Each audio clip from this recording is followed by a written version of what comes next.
was thinking about all of the Paradox games, which ones are the best, which ones are the worst, and I thought I could make a tier list out of this. And then I saw that Laith already decided to do it like a year ago. Thank you for retroactively stealing my idea. Love you. Just kidding, obviously. So instead I thought, let me go ahead and make like the most definitive best list that I possibly can, include as many games as I possibly can with this amazing tier list I made. Graphic design is my passion. As like a full disclaimer, I haven't played every single game on this list, but I have played a lot of them, and I also asked my girlfriend for help just in qualifying where a lot of these other games rank. So basically what I'm saying is that if this list seems like weird or whack or whatever, blame my girlfriend, okay? Okay, starting with number 1, Crusader Kings 3. I do love Crusader Kings 3, easily the best launch. It still could use some flavor. I'm pretty comfortable putting it at A. By the time it's like done with its development cycle, it could literally be the best Paradox game ever. I don't know. I am biased towards it since I play it all the time. Love Crusader Kings 3. Have a lot of good moments in Crusader Kings 3. We're already on to number 2 is Stellaris. Stellaris is like a pretty solid game. I did like Stellaris when I tried it. Autumn likes Stellaris 2. I'm gonna put it like a high B. Okay, Hearts of Iron 1. This game is, from what I know from my girlfriend, like Hearts of Iron 2, but with none of the flavor and none of the polish. So Hearts of Iron 1 should really go here. They were a young company though. They're not going to have everything fleshed out and doesn't really meet modern standards. Okay, so EU3. Everything from my girlfriend for these last 2 games. I've never played EU3. Maybe at some point though. It had population mechanics, it had like magistrates instead of mana. Interesting but kind of bad trade mechanics. This one kind of goes in the B sort of category too. I'm gonna put it like right about here-ish. Need to make sure I have enough space for everything. Number 5, Sengoku. I like what they were trying to do with Sengoku. It had a lot of interesting ideas, but like, it might be me, right? But it just didn't really work. Maybe if I played around with it for a bit, it would work. I think I'm gonna put it like here-ish, only because it tried some interesting stuff. F-ish, D-ish, I'm okay putting it there. Victoria 2. I was confused by this game, but it is a really good game in that it tries to do like a lot of interesting things. Some of the mechanics are very strange and kind of broken. I like the multiplayer scene that came up. The economic system was interesting. The politics were interesting. It didn't like execute with like much polish, but it deserves to be like here-ish, like a C. Again, all my own opinion. Vicky heads out there who would crucify me for that, but I'm okay putting it there because it just wasn't polished, basically, like Victoria 3 was. And I do love Victoria 3. EU4. EU4 is a very good game, unironically. The amount of hours I've spent in EU4 just like make the Byzantine Empire huge or whatever. It's the most like satisfying war game I've ever played. I'm okay with putting it at like an A. I like Crusader Kings 3 just like slightly more. That might sound kind of crazy for me since I'm not like very good at it or anything, but I'm okay with putting it at like an A. Hearts of Iron 2. Okay, I have notes on Hearts of Iron 2. This is very serious. There's like research teams for nation flavor, which is kind of cool. Research teams add in like unique national like, identities, but the user experience is like super unpolished and rough. The provinces were like way too big. You could like infinitely stack units on top of each other, so you could have just like infinite doom stacks of units, which is funny. Also, it didn't come with a pause button mapped. If you wanted to map it, you also couldn't map it to space, because if you're trying to rename like a unit, then you couldn't do it. And if your CPU is too good and you try playing it at very fast, you'll just like instantly go through years without even realizing what happened. Very comfortably, like a D-ish. I'm gonna put it like here. Still like had a lot more polish than Hoi 1, but they got better as the series went on, is what I'm saying, basically. Darkest Hour. Darkest Hour is interesting because they took this mod and they literally just decided to like release it as like a full-on video game. So that in and of itself means that it's like more polished than Hoi 2, but like, it had all of the good parts of Hoi 2, and then it also had like demobilization mechanics. So you had these periods of like resting and relaxing. That was pretty cool, apparently, according to my girlfriend. You could actually like do like an alternate history for Germany, which was like unironically a new thing at the time, which is mind-blowing to me. That's like the whole point of why you play Hoi. It did have the same UI issues that Hoi 2 did though, so given all of that, it's really like a B. It's pretty good. It fixed a lot of things. Still just a mod, but it's like a B. Victoria 3. I do like Victoria 3 a lot. more than most people. Like, I'm biased, but I do like it a lot. I think it has like a good foundation. It's lacking like a fair amount of flavor at the moment, which like I'm sure that they'll get in there at some point. A lot of people didn't like the combat. I don't mind it, but I mean, obviously they'll have to like add to it as time goes on and stuff too. I don't know. I mean, I think as a game at release, not as good as Crusader Kings 3, but better than a lot of other Paradox titles. So I'm okay with putting it at B, kind of like right here-ish. Yeah, that's good. Let's just, yeah, sure. Up next, we got Hearts of Iron 3. This is all words from my girlfriend, by the way. I haven't played it yet. Hearts of Iron 3 could have been really good, but it had like a lot of like micro work that you had to do. Apparently like the unit grouping was kind of weird and awkward. And also like apparently you just like run out of generals sometimes. Hearts of Iron 3, solidly like a C. Goes like right here.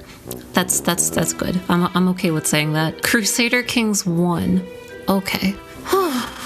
Crusader Kings 1 did do the really interesting thing of having the role-playing characters type thing. Really started that idea. Great for the time, I'm sure. Just really doesn't hold up. So only for that, I'm gonna give it like a C to a D kind of tier. It's still kind of fun and dorky to try out, but like if you actually want like a good video game experience, you wouldn't go for that Crusader Kings at least. It's been so superseded at this point. Hoi 4 is kind of an incredible strategy game. Even though I'm sort of bad at it, like so bad I've been exposed by it, I still respect Hoi 4.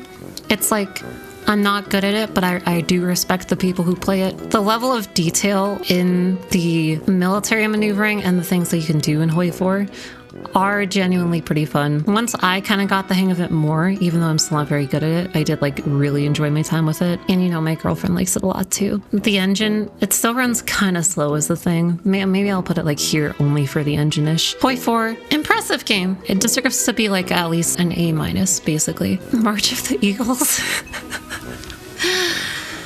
Well, I like that Napoleon's here. I didn't like hate it, right? Which is like a low bar, but I really didn't dislike it as much as like some other people, right? I don't know, it's kind of like Sengoku tier for me. It goes like here. It tried to do a lot of interesting things. Well, I didn't really like the combat, but I thought they were trying to do something cool with the combat. And I like the time period too, because I have the Napoleon poster on my wall. Okay, you Rome. My girlfriend loves this game. She adores this game.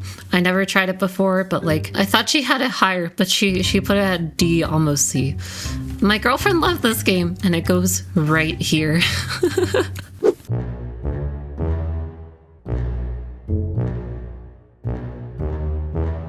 The time period's cool. The Senate management stuff was cool. The fact that it's basically Imperator version 0.1 is neat. It had like major stability issues. It was kind of like EU4 plus CK2 in a lot of ways, but it was also just kind of empty outside of Greece and Rome. There wasn't much flavor at all. Like mods added a lot of them, but not the game itself. Imperator Rome deserves like a B, at least like by my judgment. My girlfriend says that it's a lot like EU Rome, which is fair. For me personally, it's just kind of like cluttered and it didn't have its own identity too much. But I did still like a lot of things about it. Like the combat was cool.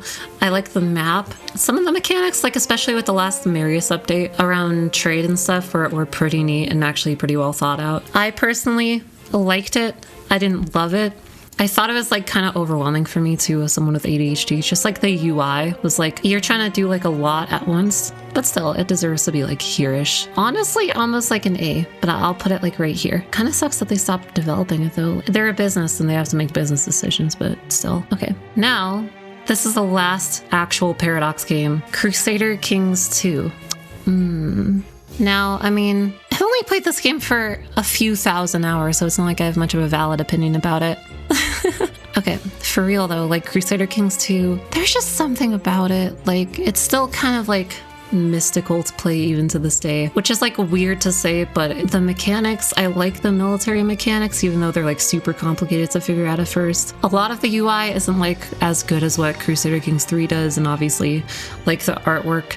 Some people do still like it more, but I like the 3D models in Crusader Kings 3. But even still, all that being said, Crusader Kings 2 is my favorite game ever, and it still is. Just the amount of depth and flavor that I had by the very end was so cool. So I have to give it an S. I have to have it being the one Paradox game that either of us have played that deserves to be at an S. The sacred S spot reserved for one game, and the F spot only reserved for Hoy, I guess.